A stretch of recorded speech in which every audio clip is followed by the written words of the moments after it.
What's going on, everybody? Voidlego here, back with a brand new episode of Chaos Head Noah. Last time we're on, we saw that Takumi was still, as usual, losing his mind, trying to figure out how exactly to get a DI sword with no such luck at all. So he just keeps looking and looking for any signs of it. He eventually comes across an @channel forum post of people revealing Fess's actual name and how she was actually in a mental hospital when she was younger, which is similar to that of Takayumi's childhood of, him going to the hospital a lot in order to have a psychological evaluation. And maybe that's where Norzumi took note of them too, perhaps, because they were both in the hospital system. Who knows? But anyway, we also saw our main detective boy, or Bam, go ahead and go talk to his informant, quote unquote, which is this little fat lady, which is running a little business around business, a kind of paper office type business. It's actually where he learned the whole GUI, or the magnetism scale in the first place, was actually from this woman, which is interesting. She had some information for him, but of course we cut away. And when we cut away, seems like all hell's breaking loose as Takumi gets a phone call on his phone. He answers it, and it's the same exact prank phone with the whole ambulance and such. Except this time, there's an ear-piercing sound, and then Takumi passes out. Meanwhile, at the academy, there's chaos going about how some students have passed out because they answered their phones. We also see Sana answer her phone and talk to her sister, maybe, or her mom, or something like that. Don't know what the hell's going on. There's sirens going about. There's a white mist forming in the sky or whatever. Then we cut over to Ban's POV in the investigation with the police department, and there's an earthquake happening, and some guy falls over unconscious as well, even though he didn't have a cell phone on him. And it's being reported that over 200 people have died because of this quote unquote earthquake or whatever. And we find Takumi back at his computer with all of his stuff, rearranged and shit, and he's trying to fix his computer. So who knows what the hell is happening? Is Nozumi finally making their grand move and testing out their psychedelic or their public perception altering technology on the populace now by making over a couple hundred people think there's an earthquake when in reality there isn't? Is it something like that, or is it something else entirely? But who knows what the hell is going on? Someone did it for me last episode in the comments.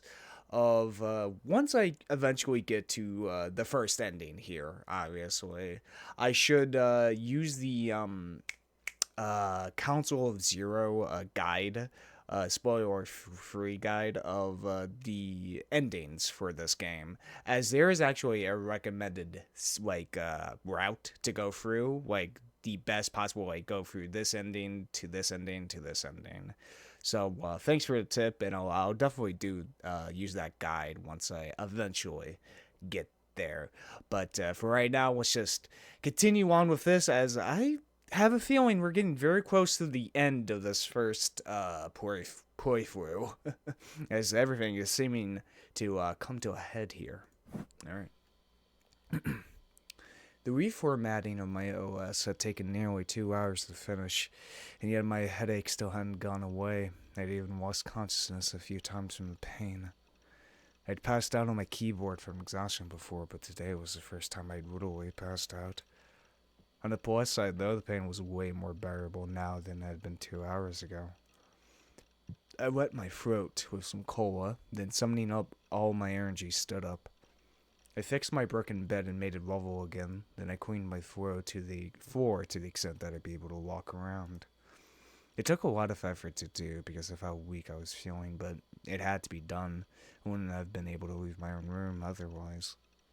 If Shogun were to attack again, not that I actually knew if it was him this time, I would have been trapped and unable to escape. In other words, I'd be completely fucked. I had to secure an escape route or else. Once I finished reformatting my OS and cleaning my room, I went straight to the PC, installed ESO, and tried logging into Baseward. There he is. やった。やった。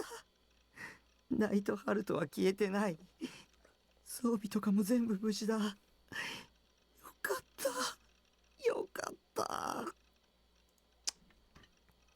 I was so moved that I tried to get up and pump my fist in the air, but even that took too much energy, so I gave up halfway through. I couldn't have been more happy to see my other self alive and well. I thought he was gone forever. Okay, time for the next step. While it was definitely a huge load off my shoulders, I still wanted to try and figure out what exactly had even happened, not to mention demand compensation and a formal apology. It seemed like an earthquake, but there was way too many things that didn't add up if that were true. I looked for Grim inside Baseward, but he was nowhere to be found.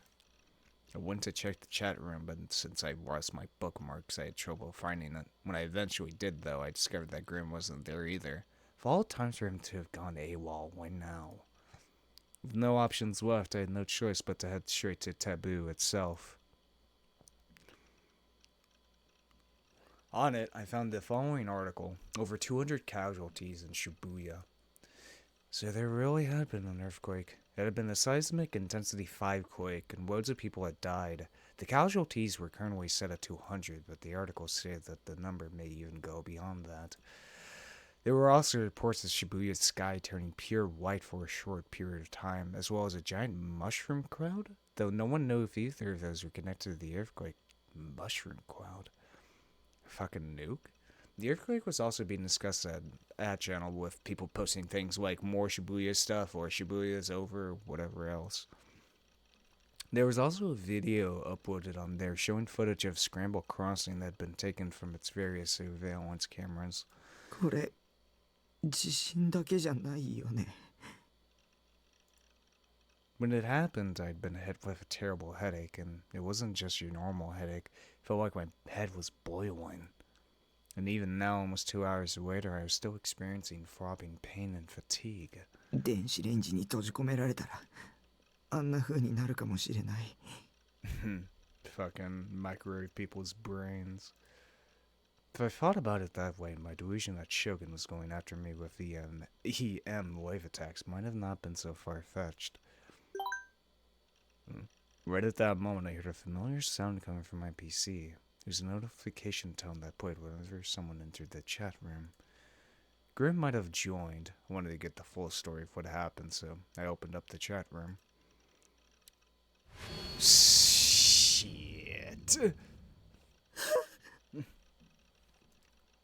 The moment I saw the name, a shriek escaped my mouth.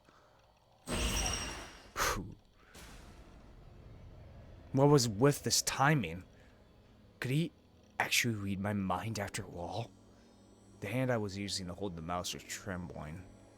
My entire body was frozen in fear, overriding even my headache. Just looking at Shogun's name made me feel sick, but I couldn't look away. I wanted to close that chat room, but I was in such a state of shock my mind and body felt like they had been ripped apart. I tried desperately to move the mouse, but my body simply refused to listen to me. I felt chills on the nape of my neck. I was being watched. God's gaze. Or maybe it wasn't God. Maybe it was Shogun's gaze being shot down from an orbiting satellite.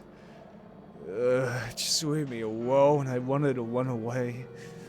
But where would I run? It didn't matter where I went. Even if I went to the very edges of Japan, he'd still catch me. It's been a long time. That was the first thing Shogun said to me. He said it like he was just casually saying hello to a friend he hadn't seen in a while. but I knew for a fact I'd never ever considered this guy a friend. My teeth sank into my lip as I stared at the words running across the monitor.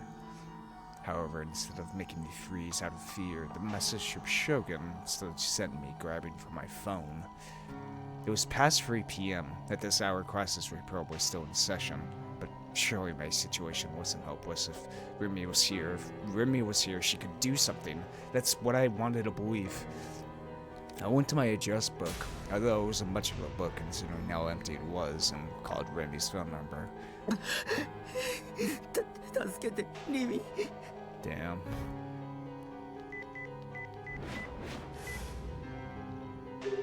Do you hate me? リミ、早く。出て。 It was hard to breathe. I couldn't think straight. Rimi wasn't picking up. There was no voice on the other end, only the monotonous dialing sound repeated in an endless way. Why? Whenever I'm in trouble, you're always there for me, so why aren't you answering? I have a present for you. A present?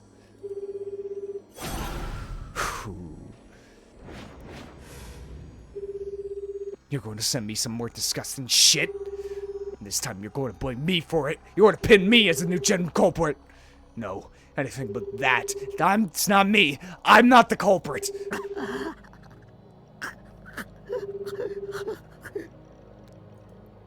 I felt like a fish that had been ripped out of the water. I was losing oxygen. My mind was going fuzzy. My only ray of hope left was Rimi. I grasped my phone tighter and tighter, praying with all my might to the other end of the call. She picked up.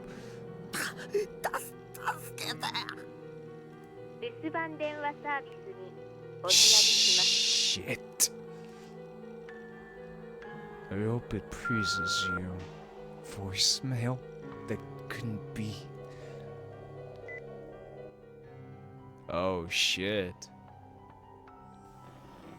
Discouraged, I hung up the phone. I wrapped my arms around myself. Okay, so this is what the person a while ago commented of, if you get a message from Shogun, you shouldn't do any delusions, so. I probably wouldn't have done any delusions here anyway, so. Before I knew it, my body had started trembling. I was more afraid of Shogun than I thought I was. But why wouldn't I be? He was a homicidal maniac posing as a handicapped person, and he'd already committed 5 unspeakable crimes. That's what I gotta say to those. Go. You know, was the next one in his sights.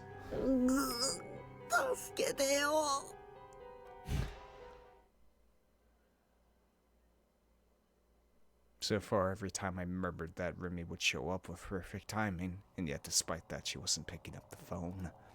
My gaze wandered around the room, eventually landing on the fake DI sword leaning against the corner. I grabbed it and held it in my hand, clinging to the little hope I had.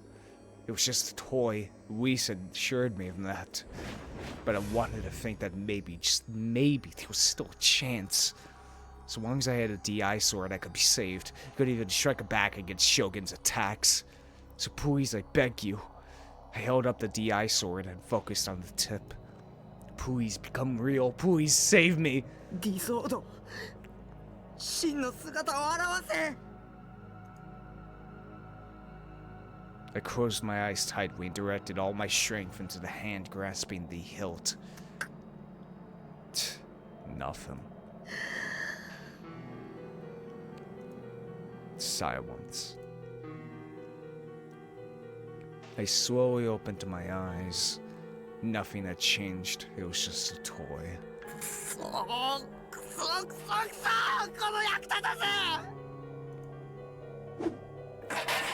I violently threw the toy sword on the floor and began to pace around my room. Biting my nails, I searched through my possible options, but I was so overwhelmed by terror that I couldn't even think straight. I tried to think harder, but my head started hurting again, so there was nothing to do but go back to the computer. Huh. Shogun had already left the chat room. All that remained were those 4 lines. I didn't want to see any of it, so I hurriedly closed the chat room while Shogun wasn't in it. My body was still trembling. Shogun was trying to provoke me. Was it fun fucking with me like this? Had I been chosen as the next victim, and this was a means to that end? Or was I just the perfect person to pin his crimes on? 誰か助けて助けてよ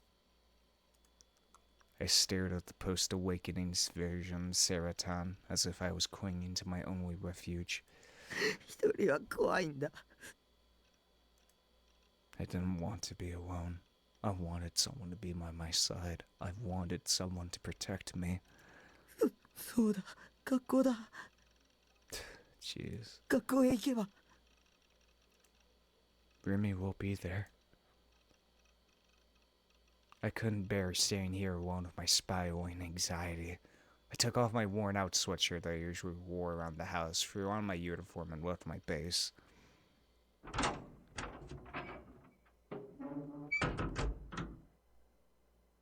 Well, thankfully, outside doesn't look like a wasteland. Well, once I was hit with the cold air of the outside world, my headache ever so slightly subsided. The city had a more restless atmosphere to it than usual, probably due to the earthquake from earlier. I didn't know that for sure, though. In the distance, the sound of sirens continued to echo endlessly, but I wasn't sure if they were from ambulances or fire trucks. Could have been both. Yamete Dori, which was 1 block away from me, was completely jammed up. Traffic was bumper to bumper. There were multiple visible accidents, most head-on, and the cars involved had simply been left abandoned on the road, their drivers nowhere to be found. Those abandoned cars were the cause of this traffic jam. The other drivers were honking their horns like crazy. As I was wandering the streets to get to school, I saw a dog crossing the road, barking. It was a chihuahua sprinting at full speed, dragging its leash behind its small body. Its eyes were bloodshot, and a large amount of drool was dripping from its open mouth. It had probably gotten separated from its owner. As I absent-mindedly watched it get farther and farther away, I tripped on something and nearly fell over. The asphalt was cracked, and one section of the road was ever so slightly lower than the rest. It had most likely come from the earthquake. Interesting. What a haunting, image, though. Visiting like a city after a disaster, like right after a disaster, and just seeing it as a kind of ghost town with little signs of damage here and there, yet not too much that it completely devastates the entire city, but just enough that you know something happened, and no one around as well. Such a haunting image in any story, really. Stopping right there, I looked up at the sky. There were a few white clouds drifting calmly across the dull white blue. Just after the earthquake hit, something similar to an aurora had formed in the sky and tainted it pure white, but the traces of it had already disappeared. This isn't right. This isn't Shibuya. I couldn't calm down in the slightest. Not just because of the earthquake, but not because of the headache either. It wasn't just those, but a certain urge that was threatening to overtake me. For some reason, walking around like this, it made me feel like I wanted to kill someone. Oh. Interesting. An urge to kill? Huh. By the time I got to the school gate, the anxiety and sense of dread I'd been feeling were increasing by the second. I had the chills, my body wouldn't stop shivering, and my headache was coming back. When I looked closer, I noticed a group of students formed around the third-year building. I looked for Rimi within them. For some odd reason, everyone was looking toward the top of the building, and even those who weren't soon followed suit, almost like a bunch of lemmings. Oh, Taku! Oh shit. Nasumi-kun rushed over to me. I should ask him where Rimi was. お前今日学校来てたんだな。いや、そんなの今はどうでもいいから。 He looked gravely serious and his face was pale. Seeing Sumi-kun like this was very unusual. What the hell was going on? マジでやばいよな、あれ。 What do you mean by bad? Things are bad? What did that mean? What was bad? 病気だったんだろ。 Oh shit. 精神病のことがバレて余計におかしくなっちゃったらしいぜ。さっき飛べるとか言ってたぜ。やべえよ、やばすぎる。俺人が死ぬとこマジで見てんだけど。 Whoa. 人黒すぎて最高だぜ。早く落ちてこねえかな。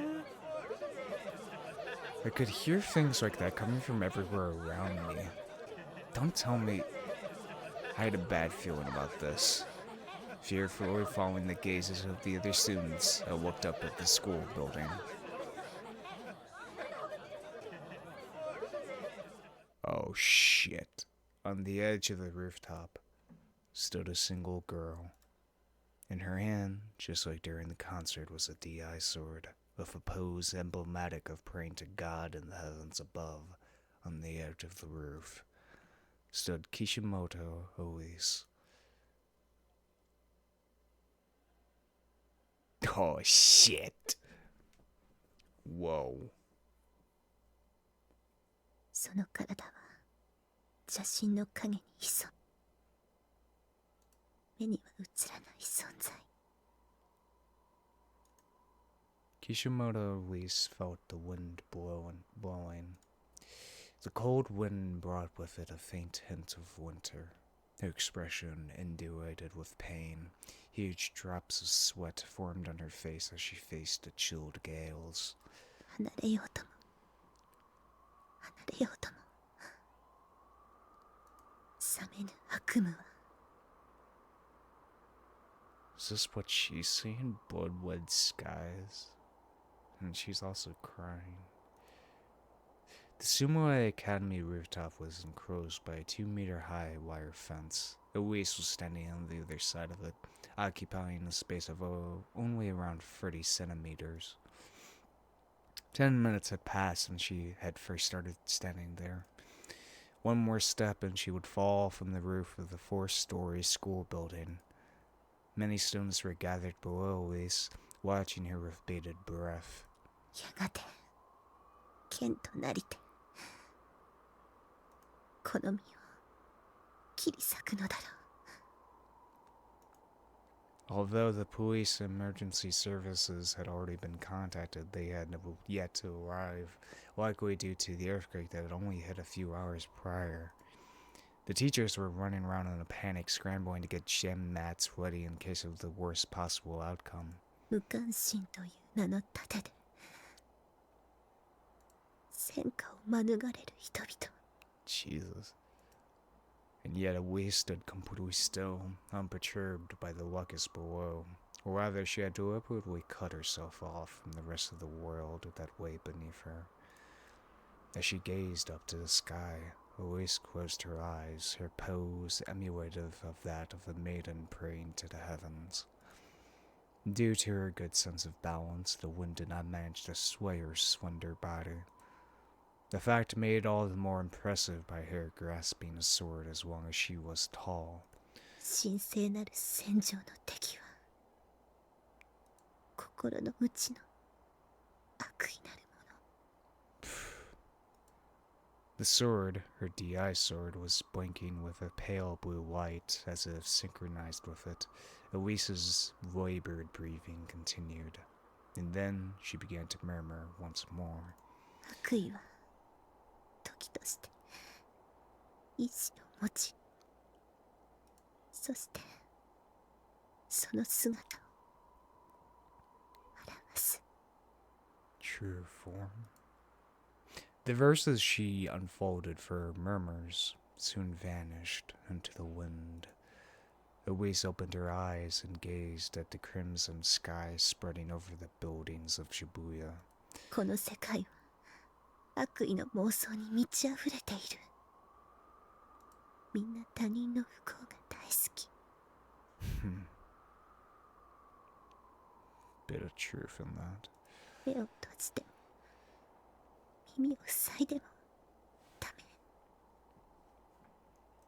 昔からずっと私のそばを離れてくれないわ。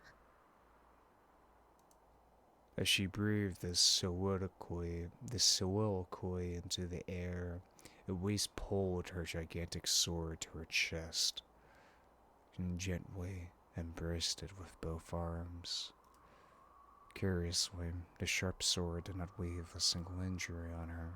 帰りたかった。大いなる意志が住むもう一つの世界に。 Creator will. I think that's the second time that's been mentioned. そのために心を切り刻んで From her, 全 yeah. 部受け入れたわ。 That's right, that's right. Elisa's angle with this is that, like, this is a God-given power. That's Elisa's view on it. Well, with Allie, her view on it is it's a power given to her in order to fix errors in humanity, which one of them is Norzumi. But Elisa's point of view is more religious. And yeah, the greater will. Okay.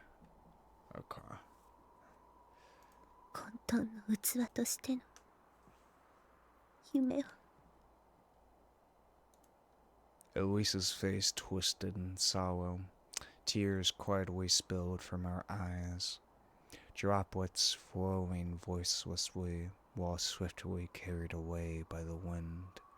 だけどグラジオールの帯同が活発化している。もう時間がないのに見つからないのよ。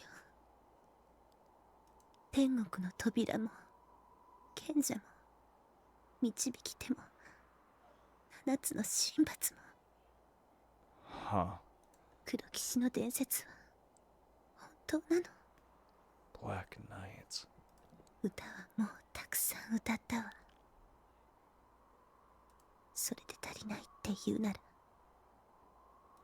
ね、大いなる意志よ。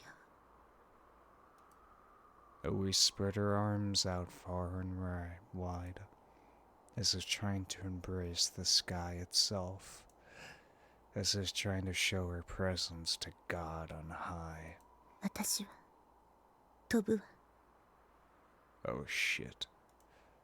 The pale blue pulsation of her sword intensified.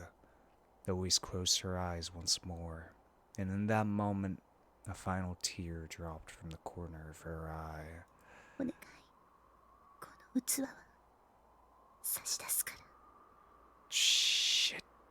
魂を連れて行って。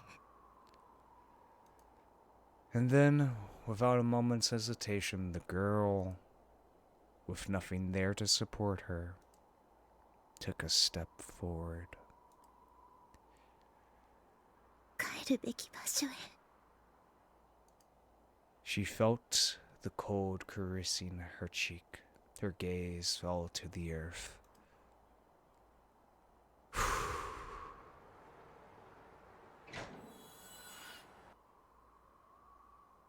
Looming closer as she fell was a door, a gate, and on the other side of it was the sky Elise desired.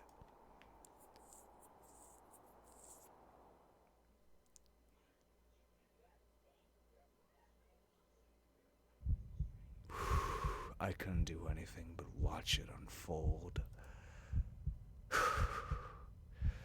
After we spread her arms out, she slowly stepped into the thin air, as if taking a step down on a non-existent staircase.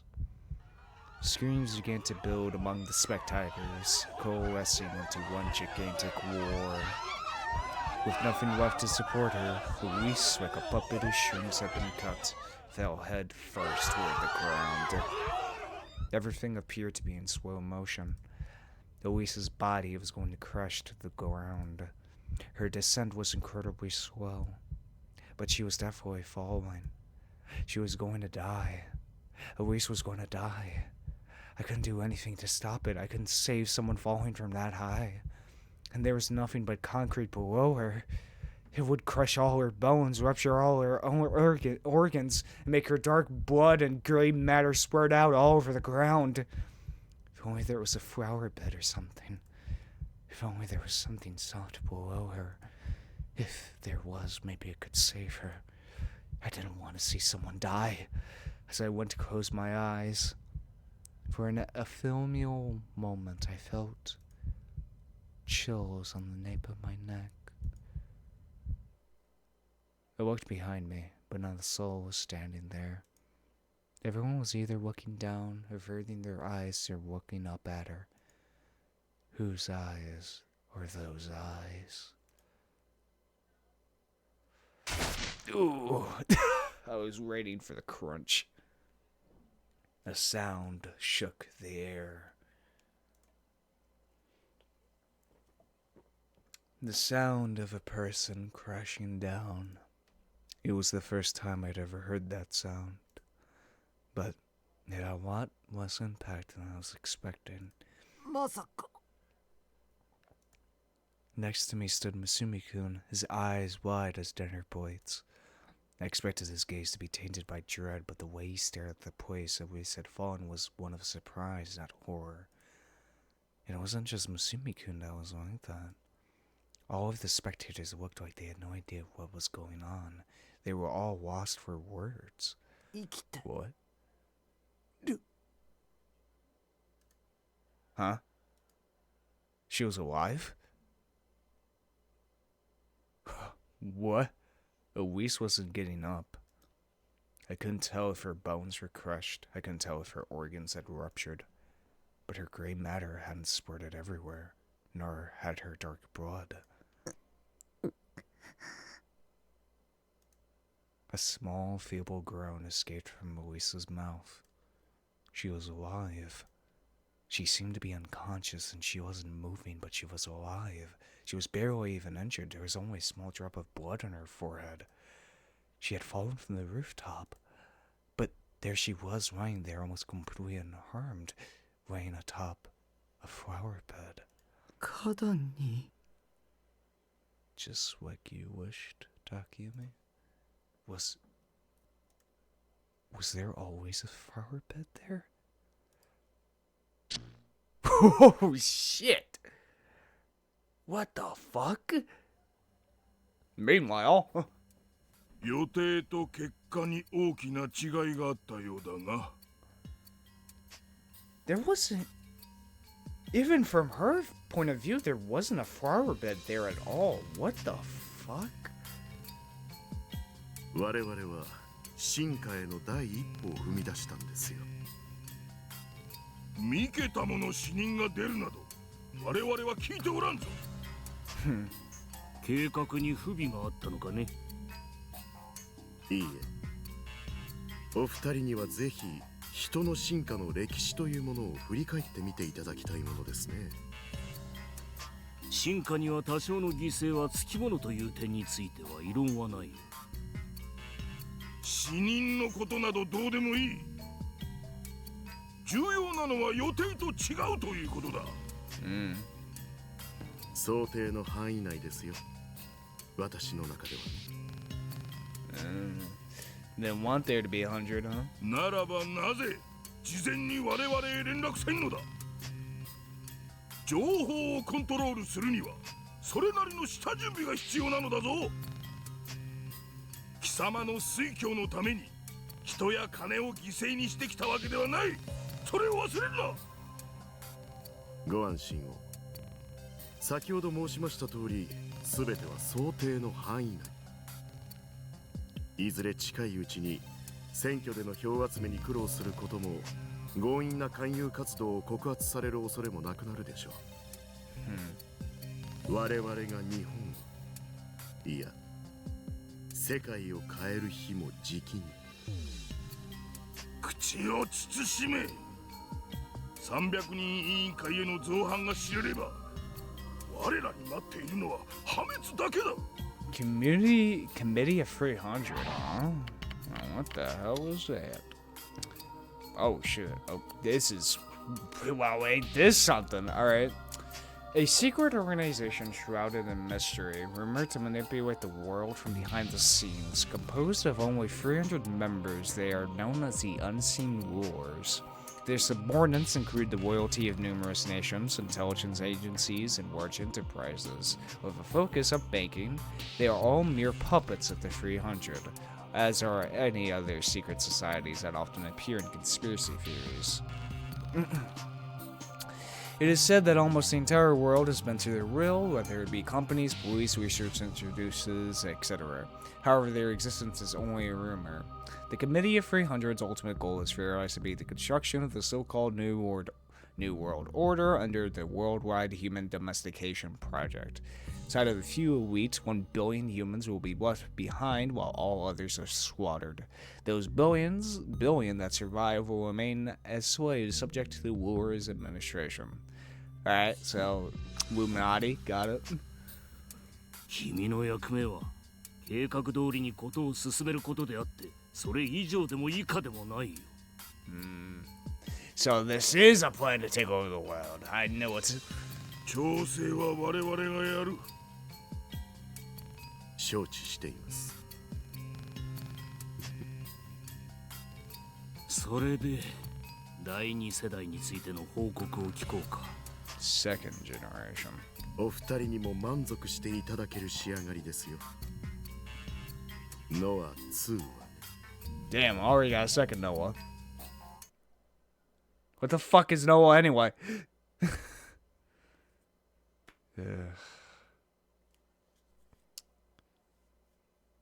I bolted away from the school as fast as I could, and I ran all the way to the park. Only when I felt I was about to suffocate did I stop. My lungs were in dire need of oxygen. As I grasped for breath, I took a quick look around the park. There was no one around. There's no one there I was afraid of. Neither Shogun nor Yua were anywhere to be seen. Relieved, I tried to catch my breath. It was almost evening. The sky's blue was slowly turning orange with the twilight. Compared to the insanity at school that had felt so unreal, this park was completely quiet, just as it always was. The incident from before had ended as a failed suicide attempt. Louise had then been taken away in an ambulance, but I had no way of knowing what happened after that. After going through all of that, I gave up on searching for Rimi and came here to the park instead.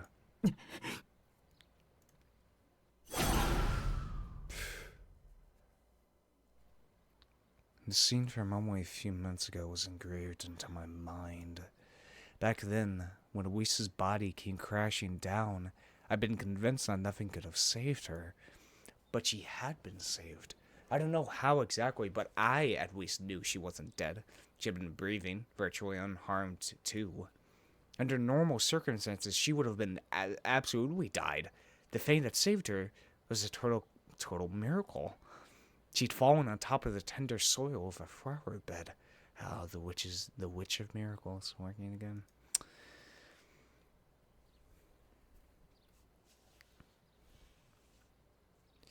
Something that was physically impossible. It was physically impossible for Luis to have fallen on top of a flower bed.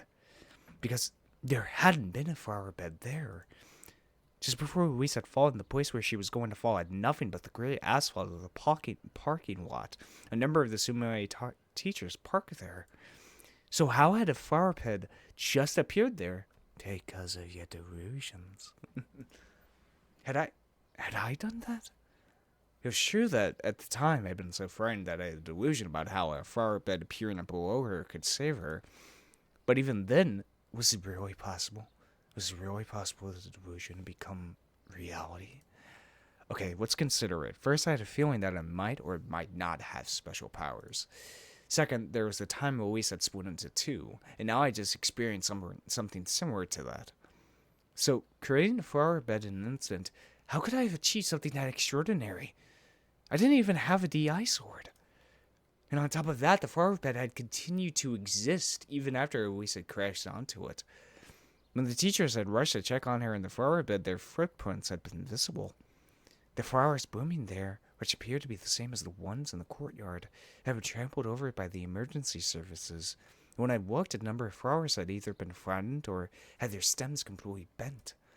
And the flower bed might have still been there in that state.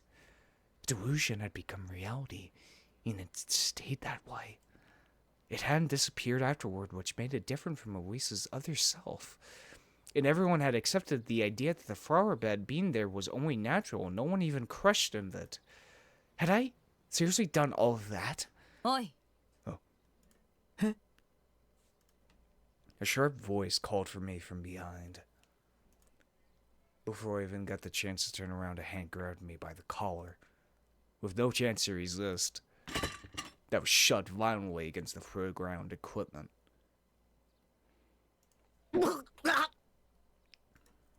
I groaned in pain as my back hit the equipment hard. Oh shit. お前だな。あの花壇を作ったの。 Oh fuck. She knows. She knows, fuck. Makes sense, but shit. It was her, Senna. She was the one tossing me around. She continued gripping my collar with tremendous strength. It grew hard to breathe. I tried to fight back by squirming and throwing around with my arms, but she refused to let go. Her eyes were filled with a sharp, murderous white. It sent a shiver down my spine. Thinking I was about to die, I shook my head in desperate denial. とぼけるな。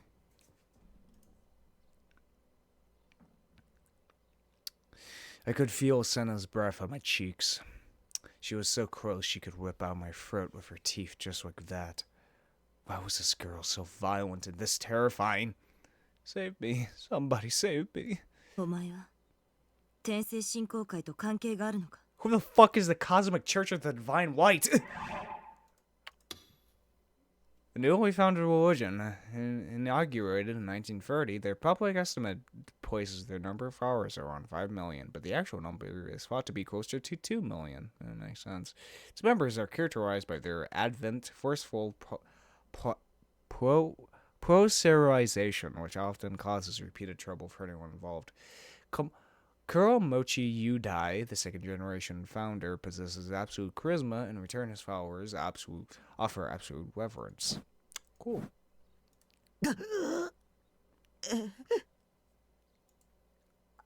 Cosmic what? その力を誰から教わった？ Senna's voice was unusually tense, but I had no idea what she was talking about, so I just kept shaking my head over and over. あんなのありえない。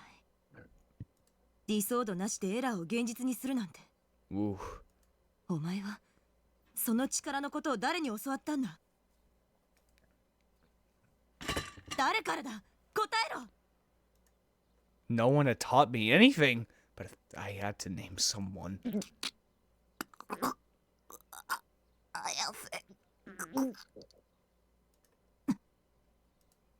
I can't breathe. You're choking me. I'm gonna pass out. I'm gonna die. I'm done for. And Takumi died. Oh, okay, never mind. Just before I lost consciousness, Senna suddenly let go of me and I collapsed to the ground. This is not how I expected to get choked out by a girl, but you know. Kept on coughing, struggling desperately to get oxygen in my lungs. What the hell was she doing? Was Senna my enemy after all? Was she another one of Shogun's underlings? She was, and I had to run away. 本当に天聖信仰会とは関係ないんだな。 What the hell was the Cosmic Church of the Divine Light? I never even heard of it. Just seeing the confusion plastered all over my face, Senna finally stopped staring at me. She clicked her tongue lightly, then let out a sigh. 悪かった。関係ないならいい。 Is that who we fucking fighting against? She mumbled something in an unconcerned tone, then went to leave. Not much of an apology. Guess she wasn't going to hurt me then. あの。 Mustering up all my courage, I called after her. I expected her to ignore me, but instead she stopped and turned around. Her expression remained stern, but she still looked like she was willing to listen to what I had to say. 力って何なの？ Senna knew something. She'd asked me if I created the flower bed from before. Everyone but me had recognized the flower bed as something that had always been there, but that didn't seem to apply to Senna. さっきの花壇どうなって？お前が妄想したんだろ？ A delusion? I had, but... 妄想は現実にすることが可能だ。 Yeah? 本当じゃないものが景色に紛れ込む。つまりエラーを現実として認識させる。でも Errors perceived as real.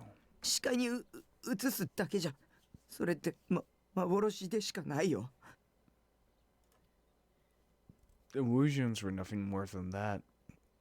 Illusions. Fake stuff you perceived as real. If that flower bed had just been an illusion, then Elise shouldn't have survived. The only way Elise would have been saved was if the flower bed hadn't been an illusion but entirely real. 世界の仕組みは3つの数字で全て説明できる。0と1、そしてマイナス1。0, 1, and minus 1? ディソードはそのマイナス1を生み出すためのショートカットになる。だがお前はディソードなしでそれをやった。 There she goes again, more incomprehensible garbage. Wait, but I realized that what Senna was telling me wasn't just some schizo shit she'd come up with. The VR technology patent didn't exist after all, so that at least wasn't BS. Senna definitely knew things that I didn't. いいか、これ以上エラーを作るな。それがお前のためだ。それと他にもエラーを見たら教えろ。 Without letting me even get in a word in, Senna blasted me with thing after thing, most of which sounded like threats, and then when she was finally done, she turned her back to me. 目に見えるものだけを信じられることがどんなに幸せか。 After spitting out one last murmur, this time Senna finally left the park. The world consists of three numbers: 1, 0, minus 1. Guess minus 1 is errors. But I guess temporary errors? Maybe like things that exist in reality to a certain group of people, but to others it just doesn't exist. Maybe? I don't know. The floor of Tokyo General Hospital that housed a psychiatric ward was engulfed in silence. Ever since the earthquake had struck, the emergency room and surgical ward had been faced with a difficult situation. Injured citizens who had lost consciousness due to unexplained symptoms were being carried into the clinic one after the other. The psychiatric ward, meanwhile, was not nearly as involved in the relief efforts, nor were the outpatient facilities, allowing the latter department to conclude its operations even earlier than usual.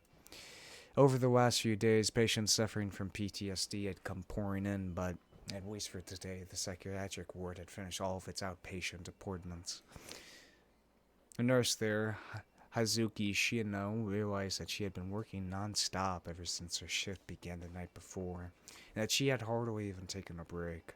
This obviously left her feeling quite exhausted, and, of course, hungry. The psychiatric ward had recently lost one of its doctors in the New-Gen incidents, and the person replacing him had yet to arrive, leaving them constantly understaffed. However, despite the shortage, all that remained for today's work were some minor chores that Hazuki could pass off to the next nurse, allowing her to take some time off.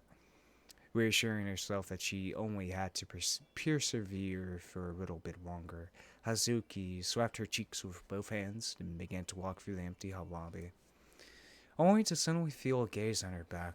Chills ran down the nape of her neck, goosebumps rose across her skin. She reflexively looked behind her, but all she saw was a silent corridor. Not a soul was there. God's gaze. Whose eyes are those eyes? Hazuki jumped in surprise. She had heard a voice come from an entirely different direction. The origin of the voice was a single man sitting in the lobby, which Hazuki had been convinced was empty. He had called out to her the moment he first saw her.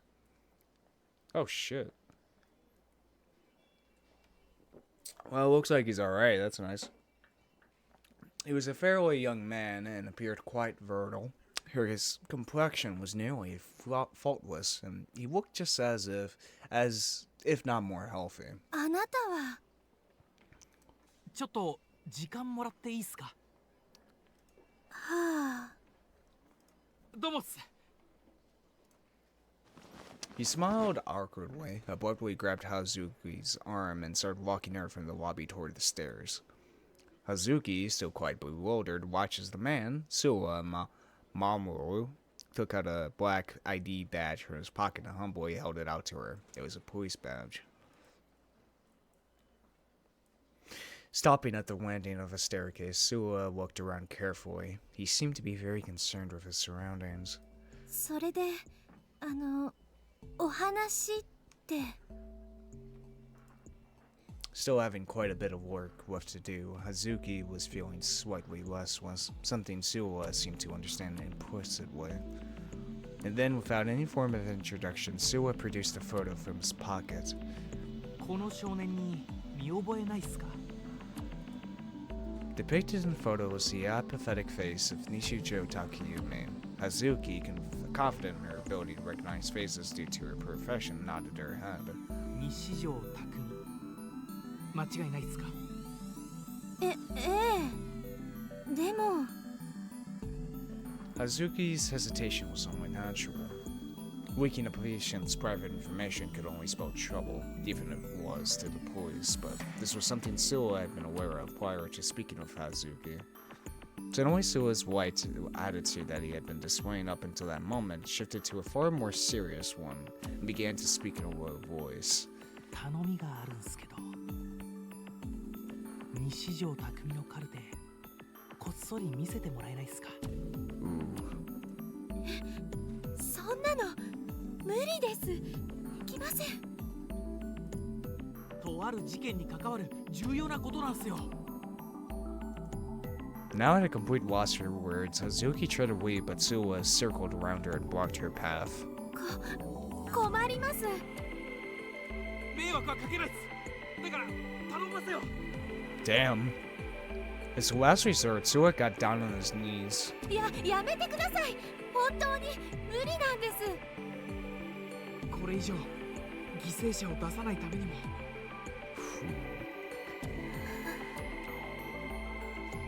Hazuki had no idea what she could do to make him give up. Unable to think of any proper way to say no, Hazuki could do nothing but stammer.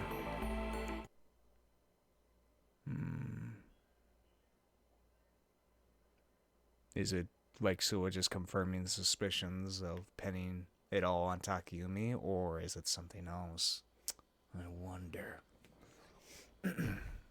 I was in a bit of a daze after Senna left, but I quickly shook myself out of it and dashed all the way back to my base. Luckily, I hadn't been confronted by Shogun or Yua on the way. In the end, I'd come back home without finding Rimi. With all of the insanity caused by Ayase and the earthquake, the school would probably let everyone go home early. So maybe if I waited a bit, Rimi would show up.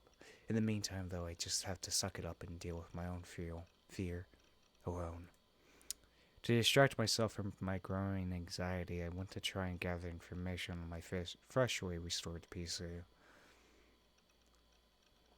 Right as I thought that, the notification light on my phone, which I had set right next to my monitor, started blinking. When I opened it, I saw that I had received a text. I thought it was Rimi trying to contact me, but when I opened it... Who the hell? Oh, Nanami. Gotta tell you about school today. Okay. Oh, OMG, it's Nanami at tomiko.ne.japan. That is a great email address, Nanami. You know what? I gotta voice this. Something crazy happened at school today. There was a suicide attempt. It was so freaky. I haven't been that scared in a while. I hope she's okay. Were you at school when it all went down, big bro? Oh, and wow, that earthquake was crazy too. Gave me a really, really, really bad headache, though. What was that all about? So she kind of enjoyed being part of the spectators, huh? That's not fucked up at all. Naturally, I didn't send a reply.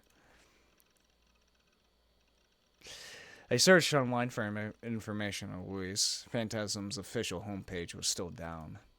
And none of the newspapers had reported on her either. Well, I guess they had their hands full with the earthquake, so they couldn't really spend the time reporting on some random indie singer's suicide attempt. Where things were now, I had no way of figuring out how exactly Luis was doing, so I switched topics. There was way more information on the earthquake than when I had checked earlier. Apparently, the death count had risen to 118, and the injured went above 300. Wow, never thought the fatalities would go beyond 100. The epicenter was Shibuya, and it seemed the damage hadn't spread outside of it. It had been a seismic intensity 5 quake. According to one article, most of the magnetic media within Shibuya had been destroyed. When I thought about how I wasn't the only one to experience such tragedy, it made my frustration erupt all over again. Ah, magnetic media destroyed, huh? How convenient for a cover-up. It was a true, undeniable tragedy. My treasured Moe Pix and Oroge saved at her. They would never come back. That aside, I couldn't help but feel that this was no normal earthquake. 118 people dying wasn't normal. And of course, that abnormality had grown into a hot topic of discussion online. Here we go. Good old ad channel. You guys think this earthquake was caused by the whose eyes or those eyes guy too? What the hell? Whose eyes are those eyes for the wind? Jesus Christ, how were they all such uncaring assholes? Yeah, people on the internet for you. Try to think back to what had happened during the earthquake. First, I'd been hit by a tremendous impact. My head had felt like it was boiling, exploding, even a sensation I'd never experienced before. Getting hit by something that bad, dying from shock wouldn't be all that surprising. Telling myself that I shouldn't stick to just the internet, I decided to watch some news on TV as well. My PC had a TV tuner attached to it, so that was why I didn't have nor need an actual TV. 現在までに死者118名、重軽傷者300名以上と非常に多くの犠牲者が出ていることが分かっています。Here's the thing. Over 118 deaths, 300 injured, yet we haven't seen that much actual physical damage. And they're saying this is a level 5 earthquake. Now, the seismic scale is, a 5 is pretty fucking big. Like, buildings should be, like, crumbling. Yet, we haven't even so much seen as rubble, really. The only thing we saw was Takumi's fucking base being flipped over. Like, that's the extent of the damage we've seen. Other than that and some cracks on the ground, this being a, level 5 earthquake is very suspect. As if it was imagined to over, let's just say, 400 people, which killed 100 of them and injured the other 300. So it is more than likely that Nozumi sent out a signal throughout all of the phones in Shibuya in order to create the illusion, the perception of there being an earthquake that was surreal to some people that it killed them, pretty much. It fried their fucking brains, pretty much. But of course, it's going to be covered up as oh yes, it's blunt death injuries and such like that. さて、渋谷の駅前と中継がつながったようです。島谷さん、現地の様子はいかがですか？ 2005年に同じように震度5の地震が東京であったんですよ。その時はゼロで、なぜ今回は100名以上の被害者が出ているんですか？ Yeah, same thing happened in 2005. You had no fatalities and then 100. 被害者の数は震度に比例するわけじゃないんです。そこには様々な要因がありまして。亡くなった方の死因や病院に運ばれた負傷者の容体については未だ詳しい情報が入っておりません。また渋谷区を中心に磁気メディアが全壊してしまっていることについて今日は専門家にお越しいただいております。地質学産業研究所より林原泰造先生、財団法人地質調査環境センターより小沢幹人先生にお越しいただきました。林原さん、今回の地震について磁気メディアに深刻な被害が出た原因というのはどういうところにあるんでしょうか？まず知っておいていただきたいのは、渋谷区あたりの地下200メートル付近には磁鉄鉱、つまり天然の磁石が多く埋蔵されている地層があるということですね。地層の分類としては火成岩層ですが、私たちはこのエリアを磁鉄鉱の谷、マグネタイトバレーと呼んでいます。地中にある磁石の谷ですね。文字通りかなり大規模な岩脈なんですよ。ここにですね、今回の地震のような大きな刺激が加わったとするならば、その影響で地上に存在する磁生態、主に磁気メディアの持つ記録部に、致命的なダメージを与えてもおかしくはないんです。Yes, yes, of course. 何をバカな。小沢先生は別の意見ですか？確かに渋谷の地下には巨大なマグネタイトの岩脈があることは事実です。ですが磁石と呼ぶにはあまりにも微弱なこのマグネタイト群にはですね、地上の磁気モーメントや安定磁場を崩すほどの力はないというのが通説になっています。実際ですね、過去にも震度5の地震は何度も発生しています。過去のそれらの地震では今回のような被害はなかった。なので原因は別にあるのではないかと考えるのが妥当だと思います。そうは言うがね、今回の異常な犠牲者数についてはただの地震では片付けられない何かがあるのが事実なわけであり、渋谷にいた人のほとんどが頭痛がしたって訴えていることからも間違いなく磁鉄鉱が関係している可能性が。磁場ごときで100人も殺せると主張するおつもりですか？それではここで CM です。結局詳しいことは何も分からずか。Right after the earthquake, there had been a huge white mist floating above Shibuya. It turned the sky completely white, and yet it hadn't been mentioned on the news, yeah? When the information had been fresh, everyone made sure to report on it. But now they were acting like it never happened. Something about that just felt wrong. Ooh. Cover up. It's a fucking cover up, I'm telling you. Meanwhile, the off-hours entrance to Tokyo General Hospital featured an area where ambulances could pull up alongside the building in order to deliver emergency patients. 2 ambulances were currently parked there, and paramedics were carrying those injured during the earthquake into the hospital. A doctor wearing white green surgical scrubs and the middle-aged head nurse accompanying him were loudly directing the paramedics through the process. The area around the off-hours entrance was already lined with patients waiting to receive treatment, the sheer number of which indicating how busy the doctors truly were. There were 2 types of patients getting carried into the hospital.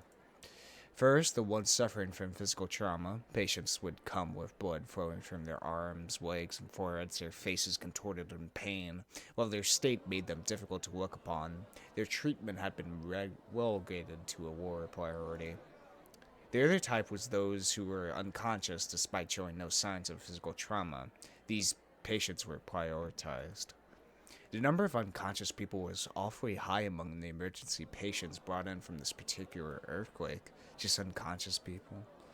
Such a high number had not been observed following the previous major earthquakes. It was entirely a new phenomenon. Moreover, the doctors are unable to explain the reason why so many of them had fallen unconscious.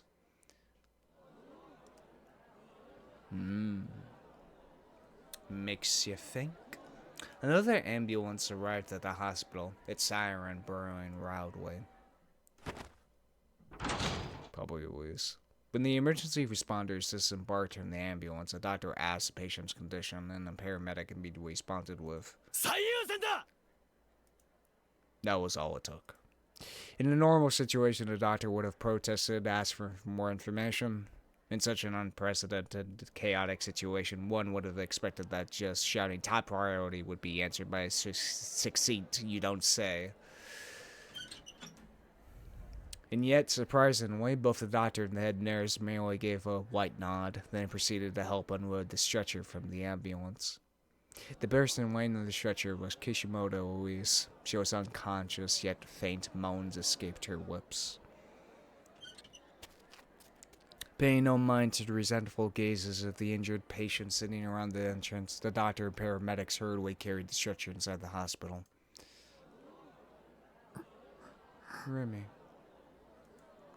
The girl stood at the hospital's main entrance, observing the situation from a distance. Sakahata Rimi's eyebrows were furrowed atop her stern expression. Her teeth sank into her lip. Kishimoto-san.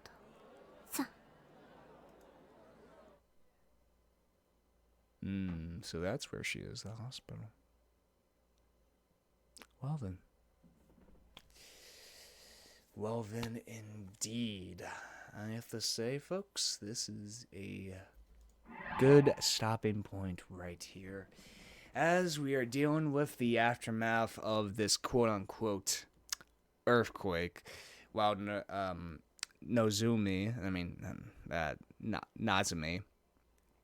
whatever, plans out their second generation of Noah, which what the fuck it is, really. All I know is what it's probably trying to do is, control the masses here in order to, just control the general population or take over the world, that type of shit.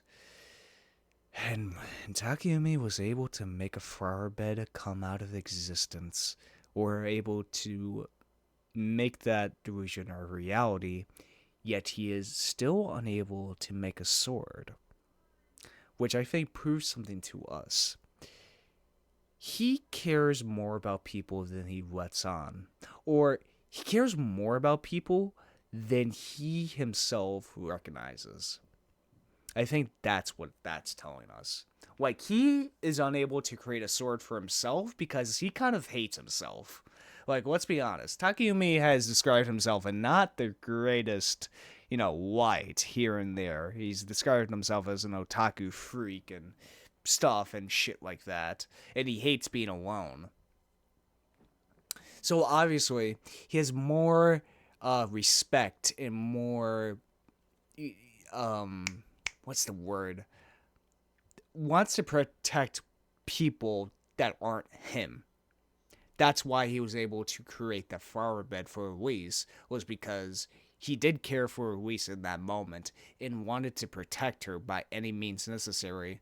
Therefore, he was able to muster up both the courage and the power to create that delusion into reality, while he's still unable to make a sword for himself, is because, well, he still hates himself.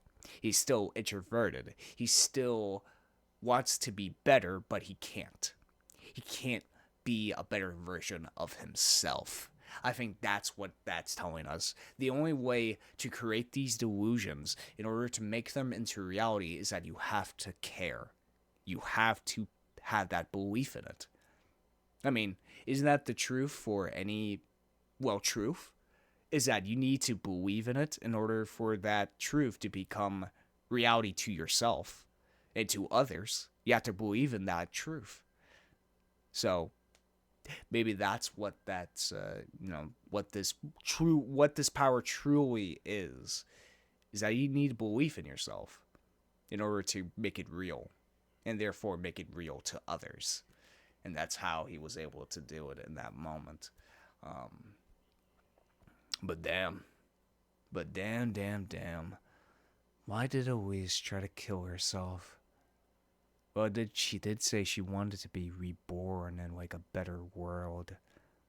Oh, with the greater will. But what drove her to that point? Was it the microwave radiation waves, perhaps initiated by Nozumu?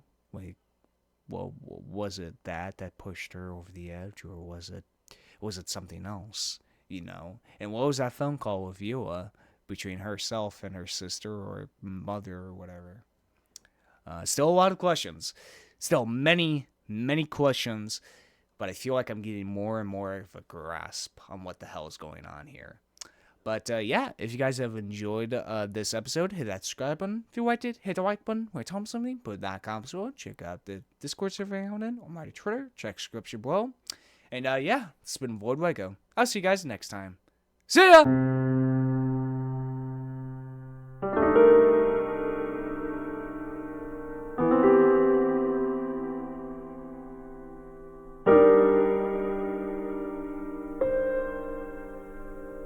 you